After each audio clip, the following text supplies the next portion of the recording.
My name is Mark Rain, and I'm the Vice President and Co-Founder of Epic Games. Well, we're here at GDC, and obviously we're showing off the tool set of Unreal Engine 3. Tools are really the mainstay of the technology.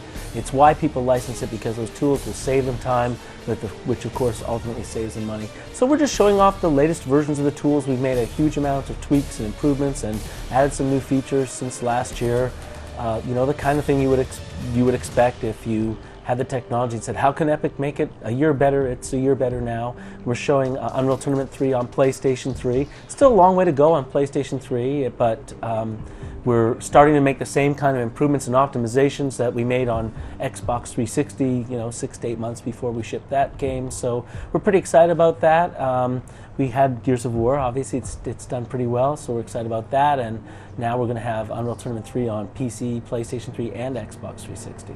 With Unreal Tournament 3, it's obviously a highly anticipated game. We have a huge audience of people who love Unreal Tournament on the PC. And we're trying to also now bring this, you know, we had Unreal Tournament in the past on PlayStation 2, but it was very much an exact port of the PC version. And what we're trying to do now is bring the game with all the knowledge we've learned from doing Unreal Championship 2 and Gears of War, how we learned how to make a really good optimized console game, and bring this game to the Xbox 360 and PlayStation 3 and make it a really special experience for users on those platforms.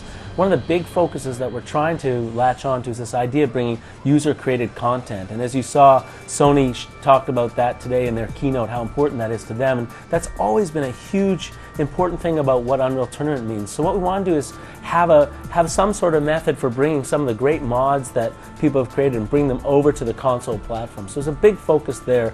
So there's not a lot of specifics we want to talk about yet, but you know, over the spring and summer we'll start to show people the games on those platforms. One of the big pushes, like in this year, will obviously be, once Unreal Tournament 3 is out there on the PC and the tools are there, is to get people to use the tools and encourage and inspire people to make mods. But we also want to encourage and inspire people to use the engine and break the mold. I mean, we love shooters, obviously we're a big shooter shop, but people seem to think of Unreal Tournament as a shooter technology, and that's just not the case. When you Robo Blitz, you see games like Robo Blitz and Monster Madness from South Peak Interactive, they really do break the mold. And Ed Boon talked about the next Mortal Kombat being made with Unreal Engine 3. So we really want to go out and encourage people, look, you can make games for Xbox Live Arcade, for Sony's EDI, for downloadable PC games. So we want to encourage people to try doing new and interesting things with this technology. So there are definitely lots of good sparks for user-created content. There's XNA, there's the Home Initiative that Sony's doing. Obviously, we think the real flame's going to start burning when Unreal Tournament 3 ships and people get their hands, the general public get their hands on the Unreal Engine 3 tool set. They're able to go off and create levels and code and really cool things. So we're pretty excited about that, and we hope that'll happen later this year. But we're definitely going to put it out when it's done.